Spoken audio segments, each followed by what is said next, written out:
Brilliance Audio.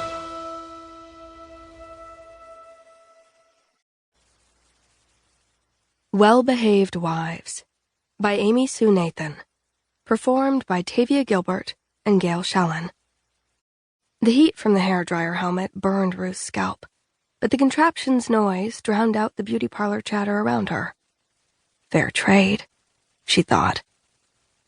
Nevertheless, she smiled at her new mother-in-law across the aisle, and Shirley Appelbaum smiled back. Ruth was right where Shirley wanted her, and Ruth knew it. Primped. Captive. Now the woman was eyeing Ruth's lap. This? Ruth wondered. The magazine? She held it up so Shirley could see the cover. A frown flitted across her mother-in-law's perfectly lipstick mouth. Darn. Ruth had forgotten to swipe some on her own lips, from the tube Shirley had not so subtly left on the guest bathroom counter. Shirley shook her head. An imperceptible shake, almost like a twitch. She dipped her chin again toward Ruth's chair. Did Shirley want her to stand? Were they finished? Was Ruth's chair back too far, or not enough, or too upright? Or was she committing any of the other apparently egregious breaches of propriety she had seemed prone to since she and Asher had moved in with her in-laws a week ago?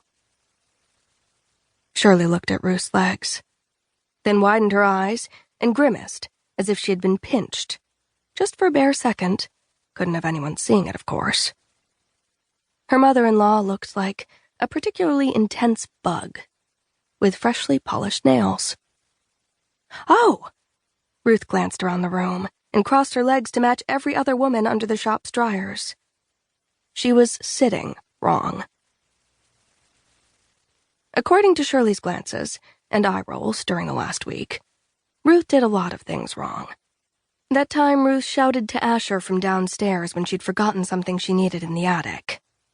Oh my, Shirley had whispered in a manufactured titter. It's not a fish market, dear. Or when Ruth dared to open the newspaper before her father-in-law had come home, occasioning an ostentatious refolding of every page into its original bundle by Shirley, as Ruth apologized. Not to worry, dear. I'll tidy it right up. She failed to jump up from the table to fetch extra sauce or seconds for Asher. He's worked hard all day. It's the least we could do. Shirley said this with an understanding smile as she pushed herself up to wait on her perfectly grown and able son. Ruth couldn't fault her mother-in-law's kindness. Shirley was never anything but kind, gracious, poised. Proper in all the ways that Ruth apparently fell short. But was Ruth really supposed to be a picture-perfect paragon of demureness and servitude? Simply because she now had a ring on her finger? She used to hold a pen in that same hand, writing briefs for her law degree. Ruth mimicked Shirley by licking her pointer finger and turning the McCall's page, as if she had been reading. Shirley nodded and tapped her dryer, then flicked her fingers at Ruth. Shirley, whose stylist had already finished with her, patted her hair. It looked perfect, in its light brown beehive, the way it had when she'd walked in, which Ruth gathered was the point. Continuity reigned.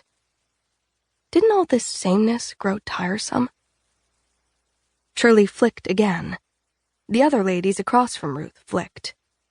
Ah, the universal symbol for turn off your dryer.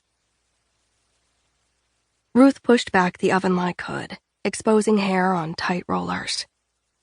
After a brush-out and a heavy application of lacquer, her hair would feel like a helmet.